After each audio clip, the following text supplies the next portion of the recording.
நிறைய பேர் இருக்கிறீங்கன்னு நினைக்கிறேன். ஆமே, யார்கிட்ட சேர்றாங்களோ அப்படியே மாறிடுறது. ஆண்டவருடைய பிள்ளைகள் அப்படி இருக்க கூடாது. எப்படி பாருங்க, ஒரு ஒரு பெருமை பிடிச்சு அலையிறாங்க, அவங்கள கூட சேர்ந்துட்டாங்கன்னா இவங்களும் பாருங்க பந்தா பண்ணி திரிவாங்க. அப்படி அவங்களுடைய நேச்சர் அப்படியே உங்களுக்கு வந்துடும். இல்ல, கர்த்தருடைய பிள்ளைகளுக்கு என்று ஒரு ஸ்டாண்டர்டு கண்டிப்பாக எப்பவுமே வேணும்.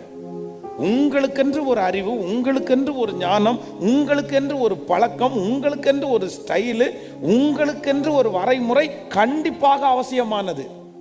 எத்தனை பேர் ஆமோதிக்கிறீர்கள்? சத்தமா ஆமேன்னு சொல்லுங்க பார்க்கலாம். ஆமா, இது நீங்க ஒண்ணு ஃபிக்ஸ் பண்ணிக்கிங்க, நீங்க ஒண்ண வச்சுக்குங்க. அடுத்த இன்னொருத்தருடைய ஸ்டைலையோ இன்னொருத்தருடைய நடத்துதலையோ நம்ம எப்பவுமே நம்ம சில ஐடியாக்களை நம்ம தெரிஞ்சுக்கலாமே தவிர, ஆண்டவர் உங்களை ஸ்பெஷலாய் நடத்துகிறவர்.